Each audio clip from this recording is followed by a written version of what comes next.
Right,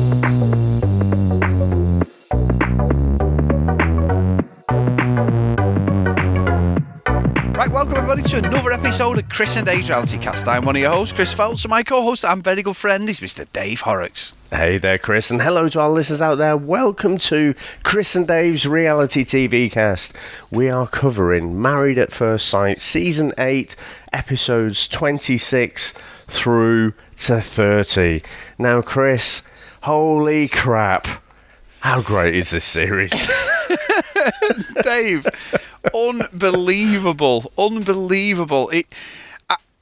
I watch it, and I know I said it last episode, and I said it on the Bachelorette episode we've just done, but I honestly thought we'd get maybe, not that don't want the drama as we've had, but honestly, it just shows, and I say all the time, but no matter how old you are, we're all just fucking children, aren't we, Dave? Everyone's scoring points. The older they are in this, I'm giving the guys on Love Island some credit here, because I was like, oh, it's ridiculous. We need some older people, and people say, well, like I said, Beer Belly Island dinner, where we see the normal people on there talking about normal situations when they're mid-30s or whatever. But this has just been a different level. I've absolutely loved it, and I just think nearly all the characters have annoyed me at some point. Some, let's say, every episode, but everyone's fucking annoyed me because they're just wankers one way or the other. But it's brilliant to watch. It's absolutely brilliant. Such a gaggle of bastards, aren't they? I mean, all of them.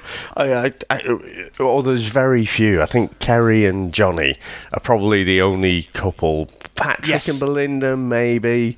But outside of those four, they're just a bunch of fame-hungry bastards as well, aren't they? And like you say, we sort of thought, because it's not Love Island, because they're not a bit younger, it's less obvious that they're just after the Instagram fame. But yeah, where the hell did they get these people? You know what though, Dave? I do know a lot of Australian people. I've got a family live on that, and I've got to say, I love the frankness of the Aussies. Without a doubt, nobody's really. I mean, there's a couple who we're definitely going to talk about who are definitely there for fucking Instagram, OnlyFans, whatever the hell they're doing. They're just there for money. They're just OnlyFans. There. I didn't know. Is anyone on OnlyFans, Chris? I don't know, Dave. I'm just saying that's the sort of career. Right. Got you. That's what you told me, Dave. But yeah, no. But what I'm saying is, like, they have a career, don't they, where they can just make money afterward. Look at Liberty off Instagram, off Love Island, Dave. Her first tweet was something like 25 grand she got once she left Love Island, because of the whole Jake situation. So there's a career there for all these guys. So in the UK, I always feel like they're protecting that all the time. That's why we called out Love Island, because it just felt too overproduced, and that the actual contestants were too worried about what was going to happen on the outside. There wasn't a lot of what we've got here, whereas on this, they just go hell for leather. There is definitely a couple looking at that end goal after the show, and I'm not saying that all of them somewhere have had some sort of talent agency, or they're with an agency and they said, like, do you want to go on this show? They're touting for contestants. They've not just seen it in the paper or fucking seen an ad on Facebook. They've genuinely, somebody somewhere's give them a nudge who works in TV. That's how these things work, whether we like it or not. You don't get on these things for nothing. But it just feels more real. It feels like these guys have actually invested in the whole project of the show. Mm-hmm. And I'm invested. You know me, I'll call it out straight away. I feel that this has been a great experiment. People have had feelings for each other, and it's created relationships, good and bad relationships.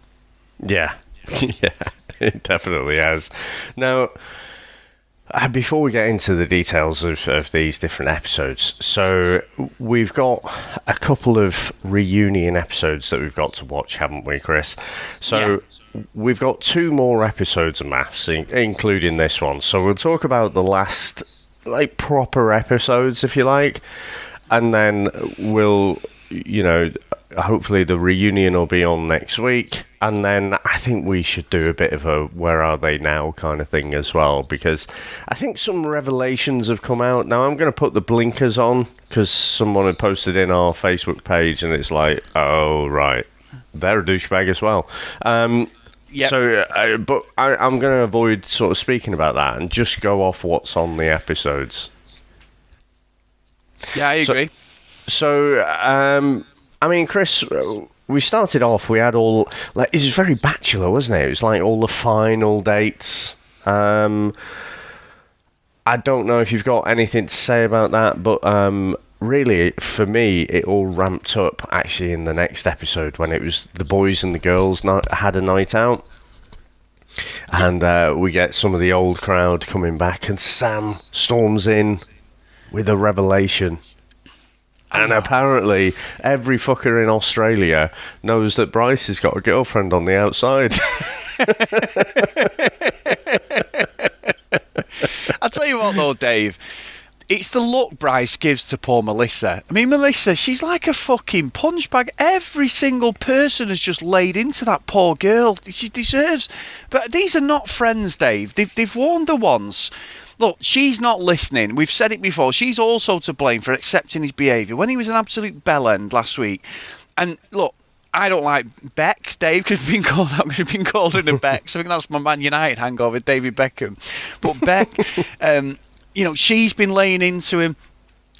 Even fucking Patrick's fucking put the booting on Bryce. I'm not saying he didn't deserve it, because he treats her with no respect. She's literally going to accept anything. We've said this before. She's going to accept any of his outrageous behaviour for some reason, because she's so worried about being left on her own. She's finally got somebody after 12 years who actually wants her for her, and she's not willing to fucking compromise on that, and that's terrible for her. You know, I do feel for the girl, but in the same respect, I'm like, you can't keep putting up with this. And he's a knobhead, Bryce. Like, he looks at her with that fucking stupid fucking look, and just looks as if to say, what are you going to do about it? It's unbelievable. And look, Sam comes in, and it's that same old shit, Dave. It's that absolute bullshit we've seen when it's like, I've got a friend. And he's like, well, how have you been in this situation to get to know? It all just seems like it's a fake story just created again to go at Bryce and Melissa. It could be true. But I'm going to call out Bryce's best friend, Dave. He after his 5 minutes of fame, because you do not throw your best mate under the fucking bus. And they keep saying it, but his best mate spilled the whole tea to Sam. Yeah, it's all fake. Yeah, no problem. Yeah. Do you want to go on a date? It's like, you absolutely... If I was Bryce, Dave, no matter what he's done, he'd be getting a clip round the ear, because that is not how friends act together. I think Jason just largely wants to stay out of it, doesn't he? But he doesn't do a great job, because he tells Alana stuff, and it's like, well, you've now burdened her with that information. I think, I mean, it was all played up, wasn't it? But it's not like it was a real revelation, because Melissa's been told by almost everyone that Bryce has got a girl on the outside. And you can see that it's like she's not stupid, so she must know. And she's choosing to ignore it. But it's harder to ignore it when everyone just keeps bringing it up.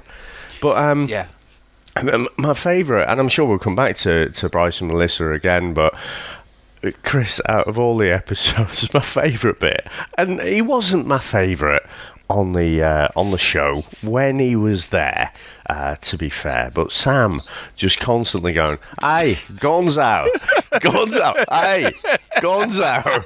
It's like she's only joking. He's like, "Hey, Gonzo," and I tell you what, Chris, when Bryce walks out, it's like a drinking game, isn't it? He just constantly is walking out, and then he's like, "Oh, I can't go back in now." It's like, oh, he ends up back in, and there was only one time when Jason was like, "Look, you can't go back in now," not again.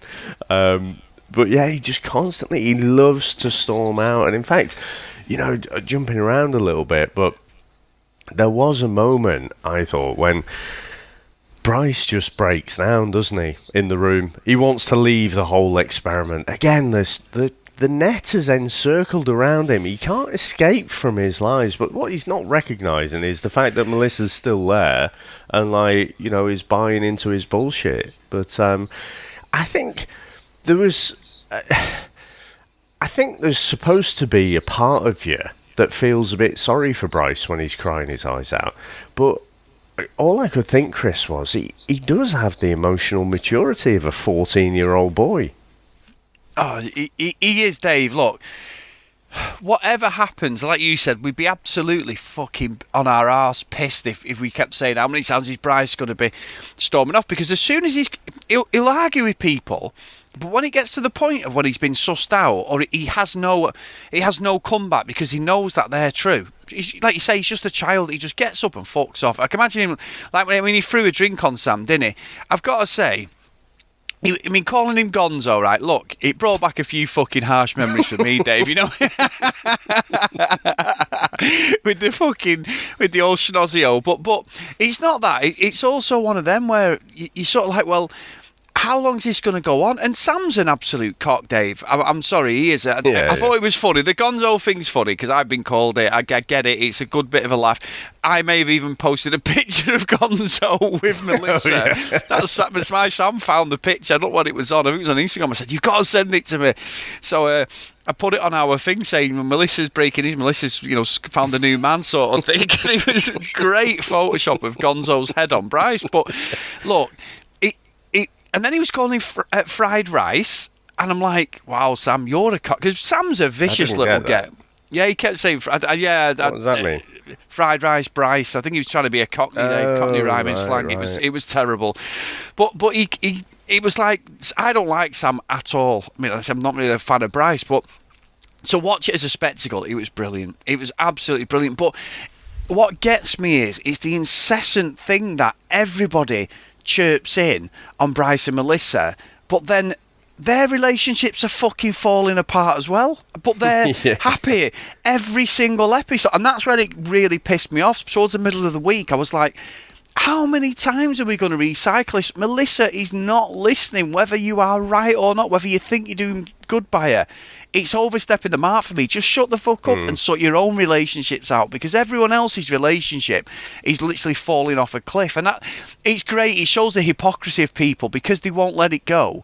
It's every time, let's get Bryce. And I think it just got too much for the guy in the end. And I'm not defending him at all, but I was getting pissed off watching it. Like, you can't sway Melissa, so shut up and concentrate on yourselves. Yeah. And she did. Melissa did have a say, didn't she? At one of the dinner parties, to basically say, "Look, fuck off. I'm usually quiet, but all of you just stick out of our fucking business," kind of thing. And everyone seemed to respond to that and was like, "Well, yeah, okay, fair play." But what I didn't like is when Bryce came back and they were like, "Oh, Melissa had a say and she was really good." Fuck off, you patronising fuckers. You know what I mean? It's just annoying. Yeah, it's sad, really. I mean, we look at the other couples, Dave, going through the week, and like I say, the OGs come back, so you've got that sort of come on, Coco and that as well, Dave. That outfit, Jesus, you know what I mean? That was a hell of an outfit, you know what I mean? It's like, what she would literally lick herself. She's just a lollipop, isn't she, Dave? And they were. I felt like the ones who come back all wanted that little bit extra because they knew that the TV time had been on the other couples who were still in the experiment. So it was good. I mean, when Brett come back, made me laugh. Is the guys had reacted like he'd not seen him for weeks, and then Brett went, "I only saw him last week." It was quite funny. I tell you what, and Sam, male Sam. Really didn't like, what Callum had been saying behind his back as well. And I thought, to be fair, if I was Callum, why would I go there? Because you've got Sam gunning for him. You've got female Sam gunning for him. Clearly didn't work out with Coco. Like we said at the time, there's no way Coco and Callum hadn't been sleeping together. You could just see it. It was oozing out of the camera or the TV screen. It was just so clear there was so much there. But then they'd clearly got together, and then Callum had done his similar thing. He just fucking ghosted her after a bit. So yeah, he turned up late, didn't he? And I just think, if I was you, mate, I'd have stayed off. You know what, Dave? Sorry, I'm thinking, who the hell's Callum? You in Cameron? I was thinking, is it Cameron? It's Cameron, the gym guy. Callum, the gym guy. Basically, muscly Simon Pegg. That's him. That's Cameron. No, because no, I'm not trying to correct. I'm saying, going, who the fuck's Callum? I don't fucking know. I can see him in my mind's eye. I'm just uttering the words of someone else, which doesn't work very well on a podcast, does it? But no. But he's a cock. He's a cock. No, I'm with you. He's a cock, and he come in late. He's a bit arrogant. And look, the thing is with Sam, I think Sam really liked him, but also we're questioning again. I mean, we were on the BBC radio this week again with our friend Michelle, and it was one of them where I think Michelle said, the expert, and I went, Michelle, none of these guys are experts at all. They're not. I mean, that guy, I don't know his bloody name, he's always smirking they always show like a shot, like a really wide angle shot from a distance, which shows everyone in the experiment and the experts, Dave, and I'm doing the quotation fingers. And he's always pissing himself, but when they film him, he's dead serious. Like, can you explain that? You know, it's like, he loves fucking spilling all the shit on this. And you're right, as the week went on, all of the couples got back together. They was sort of like, everyone was at the table. But again, it just turned into toxic shit. However, going on to the final commitment ceremony, I love the way that they're obviously got to write the speeches like this, but it's always like, they get together and at first it's like, yeah, basically you're a massive see you next Tuesday, and the music changes like, oh my God, it's all, and then they go, but I really want to make a go of it, and it's like it's the same thing they do all the time. Bachelor though, isn't it? Yeah. Absolutely Bachelor 101. It is. Is any of them couples stand out, Dave? Any of the ceremonies? Any shocks there? I thought Liam was an absolute prize fucking cock, to be quite honest. He was the worst for me. And I tell you what, Chris, he pissed me off probably more than anyone else on the show in that split-second moment. Yeah. Because basically, he'd been a bit of a cock. Georgia was asking him at the dinner party the episode before, do you think your friends would accept me? And he's like, no. Now that's a bit hurtful, that, Chris. But terrible. On its own, I think that is okay. What I really fucking took exception to is when he turns round to the rest of the room and he's like, well, what about you lot? When you first met her, you can't say she was like your cup of tea, or I can't remember exactly the words he used now, but he was basically saying, oh, you lot, your first impressions, you probably hated her as well. And I was like, you fucking see you next Tuesday. What an absolute bastard. And she'd gone away, she'd had a chat with her mum, and her mum, clearly had some good advice. She hasn't read the reality TV rule book where you just have to give shit advice. Seemed to give some good advice there. And then Georgia, gave him a few home truths, let him know that, she had been hurt by all of this, but she'd said that she forgives him and wants to move on. Meanwhile, he is like, well, you don't know me at all. Fuck off. We're done. And I was just like... You know what pissed me off, Chris, and I will hand it over back to you in a sec, but what really fucking annoys me is, he's gone on about, being accepted and everything, he's bisexual, and she has, just accepted that. There's no question. I did think it was funny, she did ask about, is he going to miss dick in his life and what have you, but... that was a bit harsh, yeah. She's just, it wasn't quite the words I was expecting, to be honest. But she's just accepted him. And he's gone on about wanting to be not judged. Whereas he is the most judgiest fucker on there, Chris. And it really fucking pissed me off. Yeah, and you know what, Dave? I completely slipped my mind. I thought his behaviour was disgusting. What an arrogant prick. An absolute arrogant prick. And... the way he spoke to her was a disgrace. But in that dinner party, when he said no, that is just so bad. So basically, what you're saying is that you're a judgmental fucker who's basically with a load of people who are a load of fucking also telltale fuckers. Also judgmental, but just really nasty, really bitchy with people. You basically go off your first impression. That is a horrible way to live, and also a horrible circle of people, Dave. And I just felt, and I think you said it more than anything about Liam, didn't you? Say one episode he's one of these fake good guys, and that's what I didn't like when he went with. What's she bloody called? Beck. When him and Beck teamed up at one point with Melissa. And I saw that side of him then, and I was like, oh, you're a bit of a cock. But the ceremony, look, she tore into him, but I think she was right to stamp her ground and say, look, I'm not putting up with this. Yeah. And then the way he had no intention of going through that, and the way he stormed off, I was like, you are a fucking cock, an absolute cock. I think you're right, out of all the couples, that was the one where I'm sat there and I'm like, wow, you deserve loads of shit for, like off Georgia and that and the other contestants. But I don't know whether if whatever happens in the reunion, and we haven't seen it, but it's like I hope they call him out on it, because his behaviour was a disgrace. Honestly, it was awful to see. And the poor girl was in bits. I think what irked me the most is just that hypocrisy.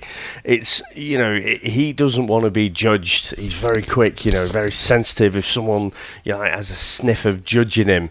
But it's okay for him to judge everyone else, including the person he's, been coupled up with and having sex with for the last month or so.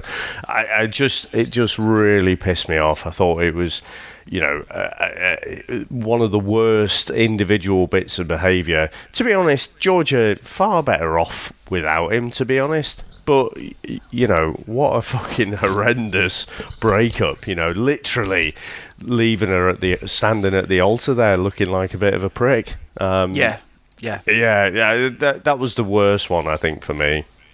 Yeah, and when look, we know how these things go. We know that it's always about what's going to happen afterwards, how you're going to sort of, what deals you're going to get, everything. I only felt watching it. I mean, Alana changed her mind of a flip of a coin, didn't she? That was weird, wasn't fucking it? VT was, well, I've had enough of him, and I'm not doing the impression again because it was awful. Sam said it was terrible. But she was saying, like, I've had time away from him, I've not missed him, blah, blah, blah. Next minute, he says he loves her. Me too. Yeah, let's make that commitment. They make the commitment.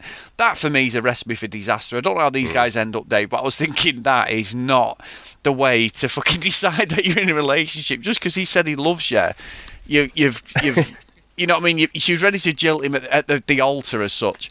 But I think the one that really got me, and I'm sorry to go back on her, but Beck, she fucking tore strips off Jake, and then all of a sudden was like, I'm in it for the long haul, and I'm thinking, no, you're not. You're in it for the OK Magazine fucking deal, because these reunions are never filmed straight after. You're going to milk this for a good few months when everyone's still into the show. They're going to be like, oh, let's get them all together, doing as much as you can. I didn't believe that for 1 minute, because there is nothing between her and Jake.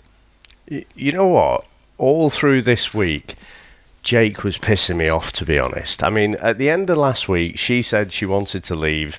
Jake said he wanted them to stay.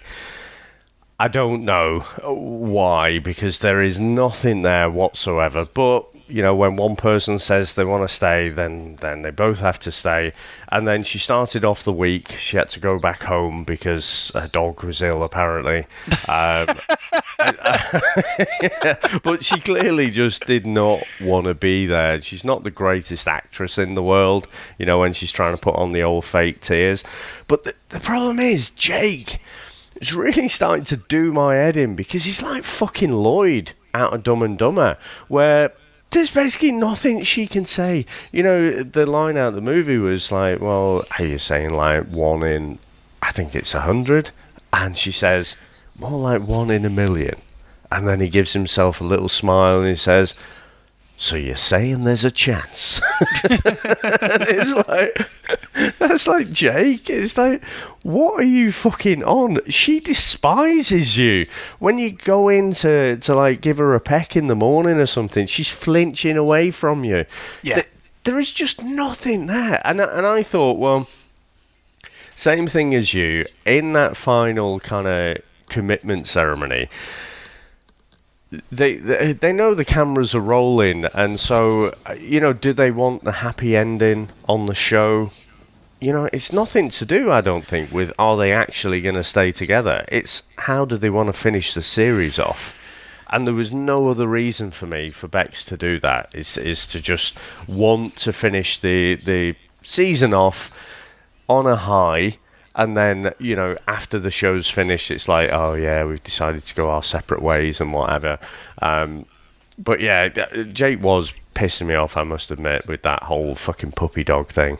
It's funny, you know, because I think there's almost the Melissas about their relationship, isn't there? He literally just accepts everything of her behaviour, her reasoning behind anything. I mean, he's got a bit of a temper, not a temper, but he's got a bit of spunk behind him, I suppose. Dave, okay, that's an old word. Probably the wrong word. Not that sort of spunk, but no, but he has got something behind. It's a really bad choice of words, everyone. But he has got. You've never said that. We've been podcasting for what, 3 or 4 fucking years? He's got a bit of spunk behind him. Have you turned into a fucking Australian World War II fucking Spitfire pilot? Yes, jolly spiffing. Got a lot of spunk behind him, yes. Well, they used to say on Neighbours, though, he's a bit spunky. I'm sure they did, Dave, in the 80s. But anyway, I was trying to go Aussie, trying to go hip.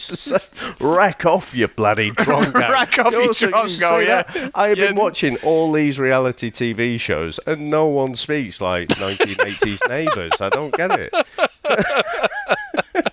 Des Clark's going to come in and bounce her, right? Anyway, it's just Dave. From Mrs. Mangle. So sorry, yeah, you just got me there. It's probably a really bad choice of word. But anyway. Fucking idiot I am. Right, anyway, come on, carry on. So, he will stand up for himself.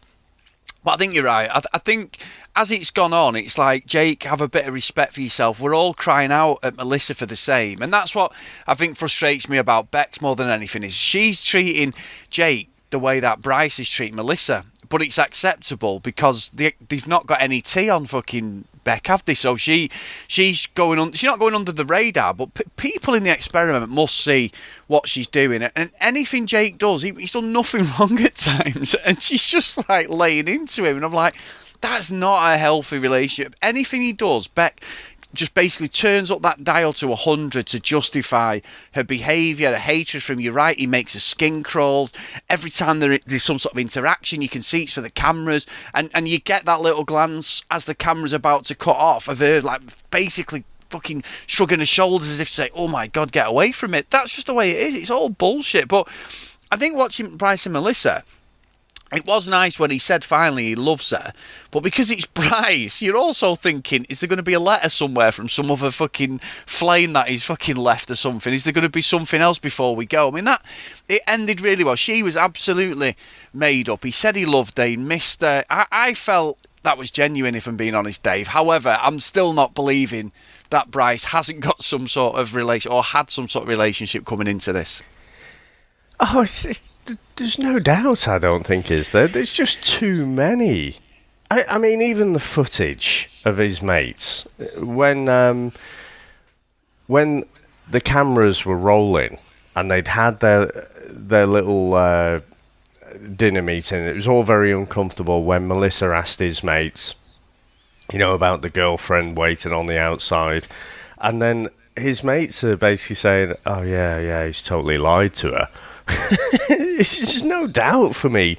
Bryce he's definitely had a girlfriend. Whether she remains his girlfriend while on the show is a different thing. But yeah, he totally has, 100%. Like I say though, Melissa doesn't seem to be bothered, or she wants to turn a blind eye to it. So you know, that's her prerogative, I guess. I tell you what, Chris, this series is not the best advert for either girls or boys, I don't think. Because when Bryce just has to say, I love you, and then all the problems melt away, Jason says to Alana, you know, about how he loves her, and all the problems melt away. She was just about to ditch him, and then it's like, oh, he says he loves me. It's like, for fuck's sake, you know, it's not showing the best side of people, and it just shows how people can be manipulated and swayed, I guess. Yeah, and look, Dave, if these characters were on this show and everyone just married up and was like, oh, this is amazing, let's go on all these fucking bachelor-style cheesy dates, it wouldn't be what it is, would it? You know, I'm absolutely gagging now to watch. Well, whenever the new series 9 comes out, but I do want to sort of maybe go back where we said this, maybe series 7, but it's just fantastic TV. The Aussie casting's great. I mean, we watched the UK one. That's our first real full series intro into this. Whether, irrespective of the podcast and that, I'd like to say we've both seen little bits here and there. I remember you sending me clips last year about it, saying like it's proper kicking off, and you'd sent me like a dinner party similar to what we've got here, and I was like, holy shit, we need to watch this, but we've never had a chance because obviously all the stuff that we review and everything across our other shows and just life, so we've never done it. But this was brilliant. The UK one, yeah, all right, there was a few bad characters in there and everything, but it was like they'd not read the memo. They should at least watch the the Australian version and then see. I mean, I don't know if is there a US version of this, Dave, because I can't imagine it would be as gritty as this. I think so, but I think, to be honest, the Australian one is the gold standard. Yes. I've watched some of the older seasons of Married at First Sight, and it's very much cut from the same cloth as the UK one, where it was all very serious. They'd have, say, 3 couples, and you know, it's about them kind of going through their journey, moving in together and stuff like this. Chris, it's the dinner parties, it's the interaction between the couples. That is the extra special sauce that this one's got. And I know they had it with the UK, but it's just not. You just didn't have the same characters, I don't think. And, you know, we probably became broken records, really, because it was the same characters just winding us up, wasn't it? Like Morag is the one that springs to mind. But, you know, with this one, they just go at each other. You know, there's no holes barred at all. And so this has been a level up for me. He's been brilliant. And I've got to say, I haven't looked at the schedule for next week, but the reunion, we're definitely going to be coming in hot on that one, Dave. Yeah, absolutely. Now, one of the couples we haven't discussed, Chris, so Belinda and Patrick, I mean, do you see, they seem to be all loved up, really, don't they? Yeah, they do, to be fair. A lot of the barriers that Belinda had said at the start of the series have been put down. It looks like they've been getting jiggy with it as well, which always helps. Unlike Jake and Beck, where there's been absolutely nothing over than a fucking couple of kissing. They've definitely been reading fucking having a teen relationship, Jake and Beck. But yeah, it seems to take to another level. I do like Belinda when she calls Patrick out. She didn't like any of his behaviour last week, but the week before, in respect to Bryce. I don't think I mentioned it on the show, but I really like the fact that she just didn't agree with him. She went, I don't agree with that. I think it was wrong. Sort of how I'd said it was like, they all had a point. Bryce needed calling out, but it went too far. People just won't let it go. Yeah. And Patrick, for some reason, all of a sudden, he's got a voice, and I like, he does just speak his mind, Dave. He absolutely speaks his mind. He's got no filter, has he? No, he's just like, oh, that's wrong. Why didn't you say something? And everyone's like, hey, and he sits there sniggering. So it's quite an interesting social experiment, because I think Belinda and Patrick were put together because I think at times they're socially awkward. They're very introvert, aren't they? They're very shy, and I think they've brought each other out. I mean, look, Belinda's outfits are wacky as hell, Dave. I was just going to say that they are both kind of introverted, but it's as if she kind of rebels against that and then puts these mad outfits on. That, I've got to be honest, Chris, you know, you've got a daughter, I've got a couple of daughters. They're a bit older now, so I don't dress them in that stuff anymore. But, you know, when they were like 6 and stuff, to put them in a little ballet outfit or something like that's what you do with little girls. Or, you know, in the UK you do. And I guess here you do as well. But, yeah, I just found some of those things. Like the big fucking one-piece pink unitard thing. It's like, I think she's making a statement, but I'm not sure it's like in the best taste either. I don't know. It just it was loud and you know, out there, but I don't know. I don't think it particularly looked good either. No. Interesting, but they're happy together. They went off, didn't they? They did the business. fair play to them. Let's see in the reunion, hopefully they're still together, Dave, because they've got something. I think Alana and Jason have got something. I know she changed their mind. They've got passion there. They're always going on about how this wonderful sex life they've got, and that's fucking toxic. They have great sex, but they're too fucking toxic. So I know they stayed together, like, skin of the teeth right at the end, but fucking hell, there's no way they're staying together. No, but I'm saying, though, there is something between them, whether it's toxic or not. There's a passion there in the couple. So let's see with that one.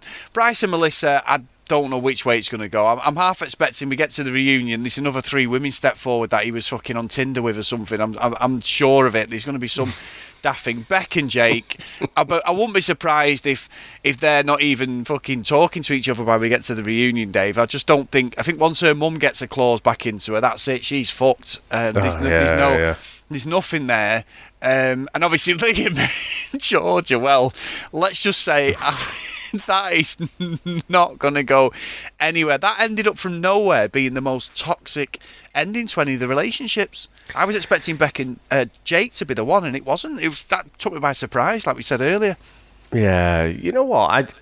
I just hope that he kind of reflects on that and goes, you know what, sort of overreacted there. I was a bit of a dick. Yeah, we can all do that, can't we? Of course we can. But all look back and go, you know what, that wasn't the best version of me, and I was a bit out of order there.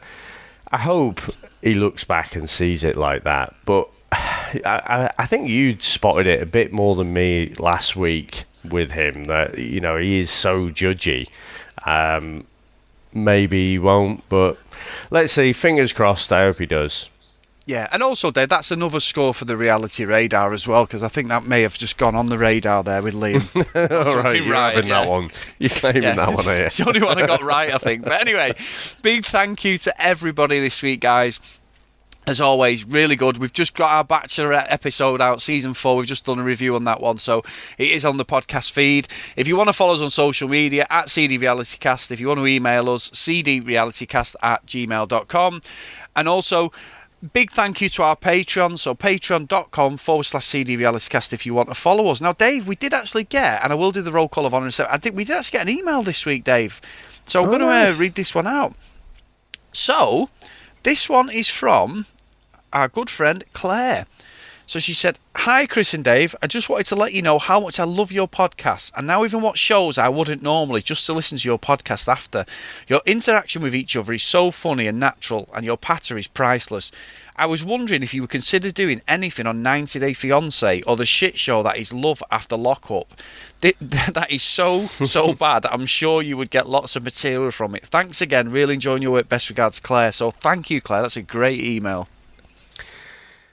You know what? My daughter had shown me some of the YouTube clips of that 90 Day Fiancé, and I've not watched the whole a whole episode, but they had this guy Ed on, and Chris, it does look like a car crash, to be honest. It's big fat guy Ed, and he's with this Thai girl. And he's basically handed her like a toothbrush and toothpaste as like a present. He's saying, "Oh, your breath is not, it's not pretty." And then he hands her some mouthwash as well. Oh no! Oh no! So it looks like they get the same fucking reality TV. Personalities, let me put it that way, that they do on Married at First Sight Australia. I think, Christ, we need to catch up with bloody Love Island Australia first, don't we? I'm sort of holding off that one. We need to get the reunions out of the way, and then do we'll it. Start, yeah, and yeah, we will. I think all the noises I've avoided spoilers, but I've seen comments that this season's really good and stuff. So once we get going on that, I'm sure it'll be good. Yeah, I will as well. And I'm the same because I follow on Facebook. I follow the social media for Love Island Australia, so I have to keep going past because I think we watched one episode, so I'm like, no, no, we're going to catch up. So, yeah, I've avoided everything. I haven't got a clue what's going on. And luckily, I've seen the chat on the Facebook and it's been great, but I haven't got involved in any of the conversations. I've just skimmed past it until we can catch up. So, yeah, good stuff, Dave. So, big thank you as always. Here's the old roll call of honour, guys. So we've got Michelle, Keith, Helen, Brianna, Jacqueline, Noreen, Claire, Amy, Zoe, Joanna, Helen, Libby, Katie, Dee Dee, Priscilla, Susan, Tracy, Lauren, Lucky Lulu Green and Kent Gustafson. So thank you guys for everyone who supports the show, past and present. We really, really appreciate it. And if you do want to get involved in the chat, get over to Facebook, Chris and Dave's Reality TV Cast. You have to be accepted into the group, but once you're in the group, it's just good fun and everyone just talks about reality TV. So really, really good stuff. So, Mr. Horrocks, it is time to enjoy your weekend, my friend. So make sure you do. Thank you very much, sir. Thanks to everyone for listening and sticking with us, and we'll speak to you next time. Bye.